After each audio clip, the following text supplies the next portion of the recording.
I already have a stain on my shirt, but we're just gonna ignore that. Pretend that that's not there. Why do I have so many stains on my shirt?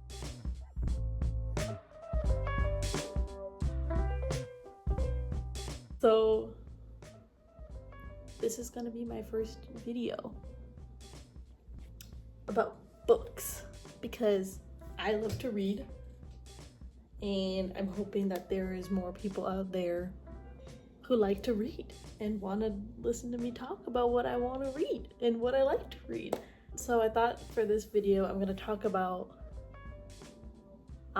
books that got me back into reading as an adult, and then books that are like continuing my love for reading as an adult, because I was a really avid reader as a kid, and then I kind of fell off in like high school to like the beginning of university. I kind of really fell off reading, and then I moved and I randomly picked up a book that I'm going to talk about in this video, and it really just like reignited my love for reading in like an adult genre, which I wasn't really like used to and hadn't really done before. So I was really excited when that happened, and so I really want to talk about it because I feel like a lot of people are trying to get back into reading as an adult, and like a lot of people are really influenced by BookTok and, you know, choosing books based off of what other people like. Whereas for me,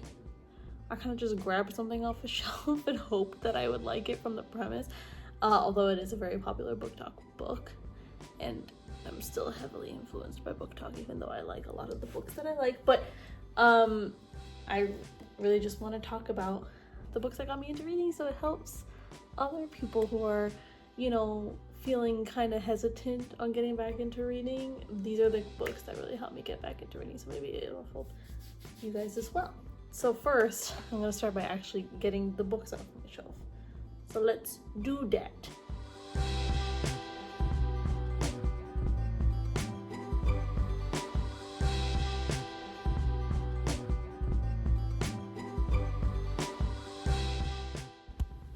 So these are the books that got me back into reading. I actually don't have the very first book that got me back into reading because I had lent it to a friend. It's The Love Hypothesis by Ali Hazelwood, and the other books that I have here are The Hobbit by J.R.R. Tolkien, great book. The Kiss Quotient by Helen Hoang, great book. And finally, Red Rising by Pierce Brown, fantastic book. So I'm gonna kind of go in depth with each of the books and kind of let you know what it was that got me back into reading. So the first book is The Love Hypothesis by Ali Hazelwood. When I picked up that book, I was kind of just looking for just like an easy escape, basically, because I think I was just like going through something, and like nothing does escapism for me like reading a book. Like shows are good, they're fine, but something about reading a book, I like get like so immersed in like the world, and so I'm like in. So this book was the first book in so long that I stayed up to read.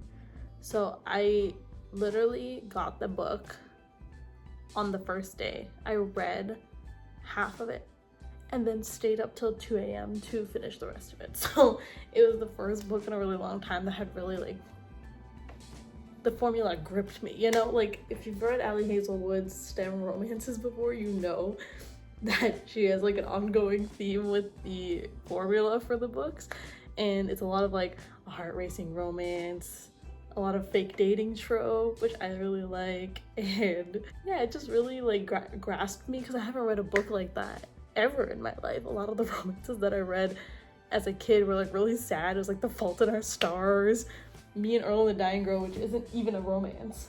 If I Stay was a really popular one too when I was younger, and I read that in the second book. Really depressing romance books. Twilight, Eleanor and Park by Rainbow Rowell, just like very sad themes. So having something so like lighthearted and fun was definitely a really big change up and got me like back into the, oh my god, there's other books like this that I can read. And I remember quickly going through the rest of the, so there's Love, the Love Hypothesis, Love on the Brain, and Love Theoretically, and I flew through the other 2 books as well. And now I'm like a really big Ellie Hazelwood fan because of that. So that's definitely fun for the girly pops and the boy pops who love like quick romances, something that's like super sweet, super cute, super romantic. And it's all like basically all fake dating trope from what I remember, but like it's so good. I read those books a while ago now, but they're so good, so I really recommend those. The second book is The Hobbit by J.R.R. Tolkien. This book was always a book that I was like scared to read because I remember like picking this up when I was younger because it's actually my brother's copy. I'm the one with the bookshelf, that's why I keep it with me. But this was a book that I was really scared to read because obviously like the font is so itty bitty, very tiny, and I don't like books that have like really small font, typically speaking. And I honestly, like, this is the kind of font size I'm used to, so it's a lot bigger. And so when I picked this up as an adult, I was really scared going into it, but at the same time I was really excited because I'd never read anything that was in the realm of Lord of the Rings. I haven't even watched the movies, guys, like I'm behind.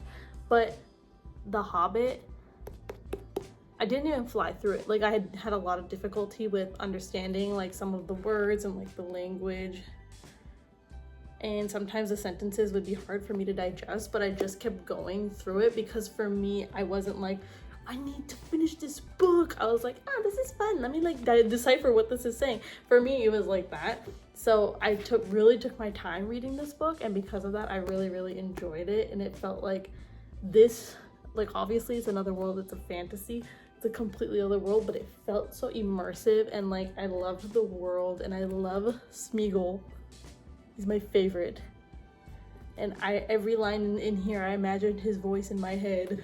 And so this was like a world that I was like kind of familiar with already, and because of that, it made it really easy for me to like stay engaged in the story. I think a lot of people were saying at least the movies for The Hobbit were really slow and boring and not that great, so I was scared going into the book. But the book, I think, I tried watching the first movie, it's not that great. Like I couldn't get past like the first half hour of the movie, to be completely honest with you, but the book is really good. Highly recommend if you're looking to get into like a really good fantasy series. The Hobbit and like Lord of the Rings is, I think, a great place to start.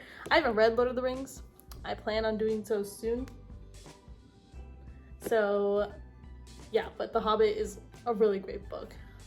Kind of harder to digest because J.R.R. Tolkien has like very like sophisticated talking, and like when it's a fantasy, like it feels like a fantasy. And so still highly recommend though. If you have a Kindle and you want to read that, I think that's great. I have my Kindle here. Currently reading Shield of Sparrows by Devney Perry. Love her.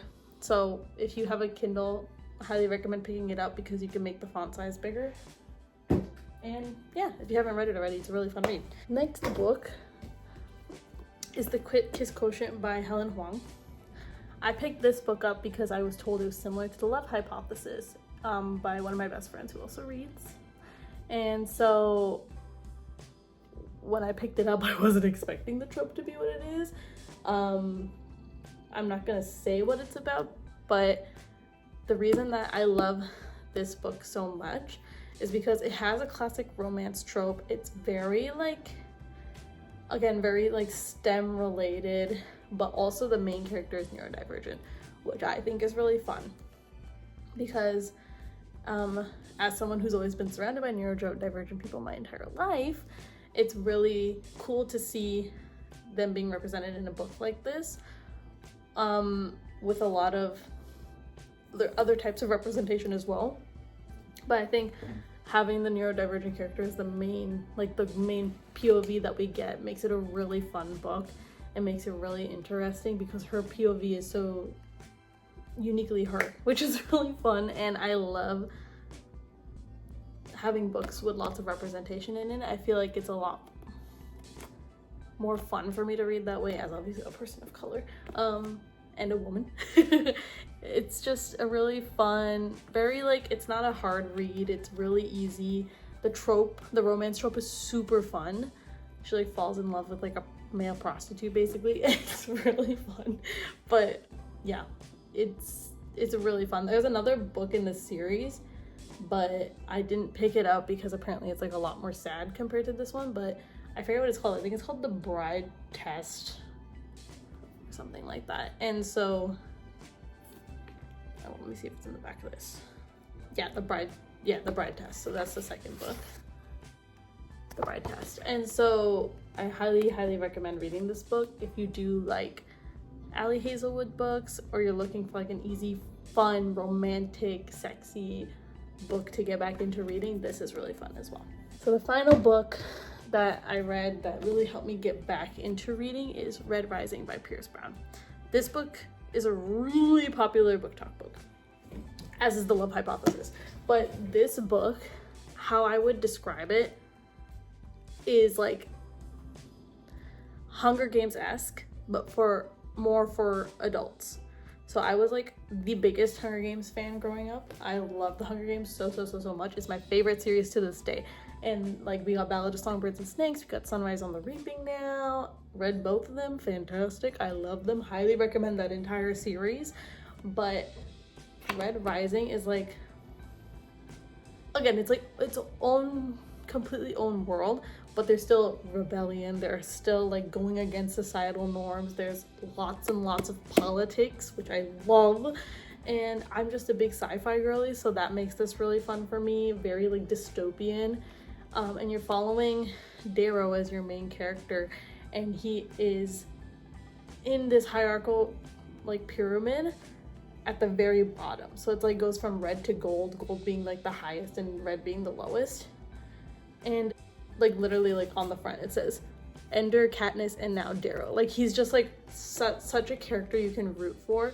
And this is gonna be, I believe, a 7-book series, so the 7th book still has to come out. I've read the first 4 books so far. Ugh, like, you eat it up so fast, even though again the language is hard to pick up on because they're in a sci-fi world. They have their like own, it's not even their own language, but like their own things that they say. They're like, it's almost like their own dialect, but not really. I can't think of the word right now, but it's so engaging, and like, you just can't not love Darrow because of what he stands for, especially in the first 3 books. There's just a lot of fun things that happen in this book. A lot of things that Darrow does that you just want to root for really badly. So this is a really good, like, if you loved the Hunger Games as a kid, or even enjoy movies and books that are like the Hunger Games, or just like at the base have a rebellion with sci-fi in a dystopian world, this is a really fun read. And it's a series that you can actually get really invested in. Obviously it's like a harder thing to get invested in because the world is a little complicated, I think, and there's a lot of like new technology that you don't know about in normal life because it doesn't really exist, and like things you have to grasp. So if you're willing to put in the work to know all those things and like do the imagining, this is a really, really good book to pick up. It is so good. And it's, again, like I keep saying, it's just a really fun read. I flew through this really fast because it was just so easy for me to read. So that's all the books that got me back into reading. So now I'm going to talk about the books that keep my love for reading going. And so I'm going to go get those books now. Let's go.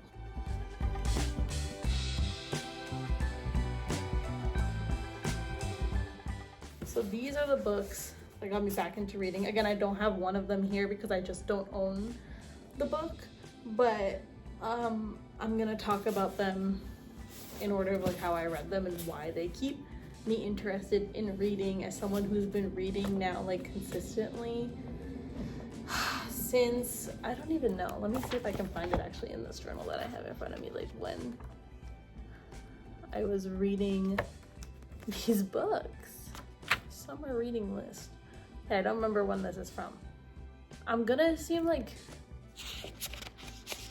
2-3 summers ago, maybe like 4 now, but I'm not sure. I've been reading for a long time, like getting back into reading for a long time now, so obviously I've had a lot of time to like build my repertoire and find more about like what I like in terms of genre. And even like Red Rising, I only read this like last year, so the fact that it's gotten me for real back into reading is a big deal considering I only read it like a year ago. So this is like really, it like made me nosedive into the sci-fi genre again. So anyways, so the very first book that I wanted to talk about is Remarkably Bright Creatures by Shelby Van Pelt. This is her debut novel, by the way. So fantastic. And it's such a fun take on the grieving process, and like it makes you really appreciative of your loved ones and your family, and I really love that. It's also the first literary fiction I picked up, and I picked this up because I saw Haley Pham reading it. If you don't know her, she's a really good booktuber that I really love, and I just love the idea of the fact that there was an octopus and you get the octopus's POV in the book. It's really, really fun. And I love our octopus main character, but also the characters in the book. They're not perfect. They're flawed characters, which makes this really fun. But you can see that they're just like good-hearted people. And the way that they're connected, like from the different POVs of characters that you get, the way that you see that they're connected, and you don't get the reveal until like the final, obviously the final part of the book. But the way that they're connected is so well written, and you just grow to love these characters even though they're flawed, even though they are not perfect. Like you see the character development that they go through, you see how they connect with each other, and it's just like such like a warm, heartfelt book. For me, as someone who's been through a lot of loss in my life and like had to do a lot of grieving in my life thus far in my 23 years, this was a really like comforting read for me. And it's not uber long either. It's like 300 pages. Such a good book.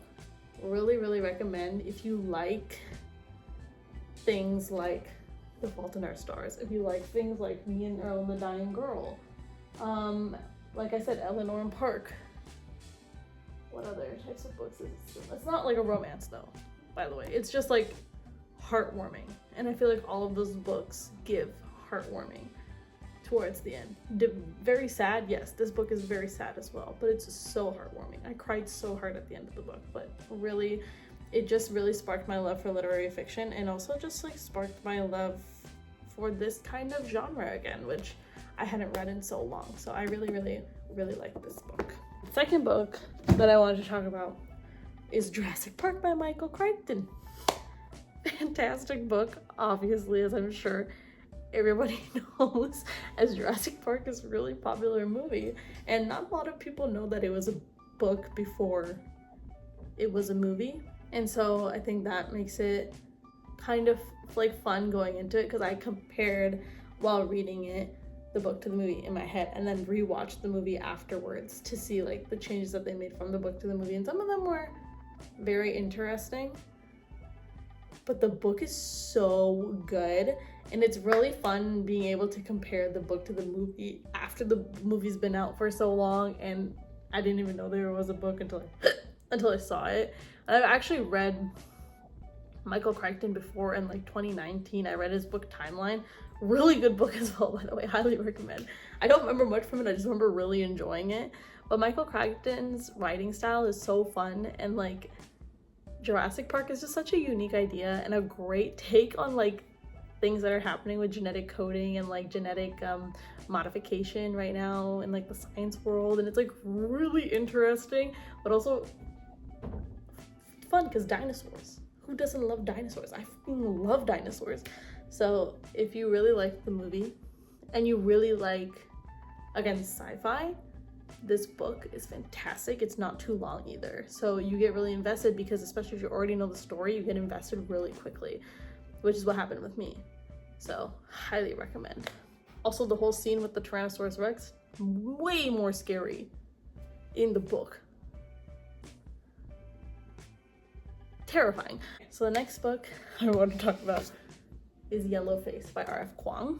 Also picked up this book because I saw it in a Haley Pham video, and again, I love her, so I was like, I trust you and I want to read this. So in this book, basically what happens, the main character is an author, and she's white. She went to school with another author who is a person of color. I think she's Chinese, and she basically, out of university, this author of color got like this huge book deal and like was super popular right from the get-go and blah blah blah blah blah. And then our main character was not as popular. She released one book and it wasn't doing that great, and she still hasn't come up with another book idea in so long.